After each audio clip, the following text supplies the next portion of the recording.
There's over 1 million tradesmen. They're the backbone of the country, but they're being let down. Their vans are being broken into, their tools are being nicked, and their livelihoods are being wrecked. And it's all happening in plain sight. Even in broad daylight, thieves ransack vans, steal thousands of pounds worth of equipment, and speed off with impunity. They use screwdrivers, crowbars, even drills to break in. Some tradies have caught thieves in the act, only to be attacked themselves. Thieves stole nearly £5,000 worth of tools from this man and ran him over when he tried to stop them. The police didn't even come out to his call. Thousands of car boot sales have sprung up across the country, where gangs sell on their stock at rock bottom prices. It's gotten to the point where tradesmen have taken to the streets to demand action. I've come to meet Shoyab, a tradesman who's had enough, and he's going to show me just how blatant this really is.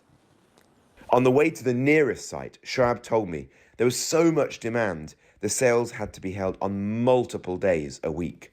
I've visited so many car boot sales, and the thing is, they're cropping up everywhere. We used to have just one car boot sale over, now we've got about 3 going on over here on a weekday, and then the one I'm taking to now is a Saturday and Sunday one, I believe. It's 2 days a week. It's the same faces that are there on Sunday, you'll see them here on Wednesday, selling all tools, and then you'll see them in a different car boot sale. So the supply of tools, when you go and see it, you're going to be shocked. And where do all they come from? Tradespeople don't sell their tools. In 6 years, I've probably replaced 1 drill. I've got no reason to sell more tools. We know it's stolen. We strongly believe they are stolen tools. You can't have that same person selling tools in every car boot sale 7 days a week with an endless supply. So my question is, because where else would they get these tools from? This kind of scale. No one's selling tools like that, are they? Like X stock from stores or something, or like. As we approached the site, Shoyab pointed out a sign at the entrance, warning sellers that the police might ask for proof of purchase for power tools. This sign maybe has to provide proof of purchase from this local sign wasn't there before. Inside they've got boards saying a police visit the site just to fool people. It's shocking. So you'll see when you get in there. Hopefully we're going to see some power tool people. They're usually on the left hand side and right at the far back. Just notice the way they cover the number plates up. On entering, we were warned to hide our camera. Things had gone nasty in the past when sellers suspected people were filming. Hundreds, if not thousands, had come on the hunt for a bargain. Stalls were packed with cheap goods, cosmetics, food, alcohol, tools, vapes, brand new things, yet way cheaper than they could ever have been bought in the shops. At these car boot sales, each stall can hold up to £50,000 worth of equipment. In this section over here, you're looking at about £20,000. So that's retails at about 20,000, the whole lot sitting on the floor. Then we stumbled upon the power tools on one side of the site, well away from the road. Stall after stall, rock bottom prices, 10 times cheaper than retail. How much are these? 160. There didn't seem to be much of a deterrent for such blatant criminality. All right, cheers, thanks mate. So he's selling for 160, probably could have got it for less. They retail at 1,100 quid or more. Tens of thousands of pounds of power tools were littered over the ground. He was like asking for like 150 quid for it. £1,100. Yeah. Yeah. £1,000 off. Yeah. Now, tell me something. Who's going to stop stealing when they're selling like that? Yeah. Yeah. They won't stop. There was no attempt to hide anything. Crossbows were openly on sale. Despite numerous complaints to the police, there was no sign of any officers either. Shoyab has been a victim himself of tool theft. He's spent thousands securing his own van. I'll put other equipment in there that I need for my work for gas. Again, if they steal my manometer, I can't do a gas test. That again, £200. Yeah.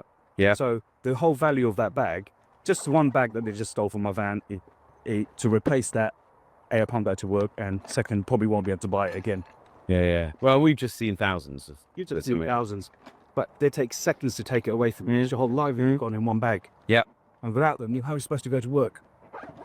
Which is why I say the car boot cells. Yeah. That charger there, they can just grab that. 2 batteries on there and a charger. That's £500. Right. Gone. Yeah. Even a small bag's worth of tools could set him back £3,000. And if stolen, a tradesman might not be able to afford to replace them. How would they then be able to earn a living? Shoaib was keen not to be seen by the sellers. He had had his own run-in in the past with them. Well, I went to the car boot sale last time because I was trying to take some footage for the petition and trying to raise awareness about stolen tools. And one of the guys that was still there today as well, last time he ran up to me and he said, I saw you recording, delete the footage off your phone or I'll smash your face in right now. He got my phone out, he deleted it. There are hundreds of sites just like this car boot sale across the country, going unchecked. Shoaib says the only way to counter tool theft is to shut them down, for the police to raid them, and to make it an offence to attempt to break into a tradesman's van. They know police is not going to turn up.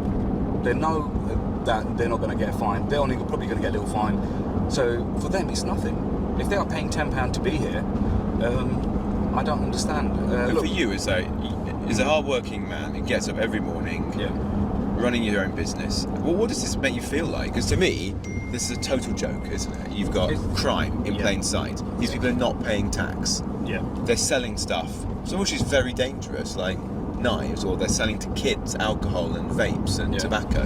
Yeah. And they think that they can get away with it, that absolutely nothing is going to happen.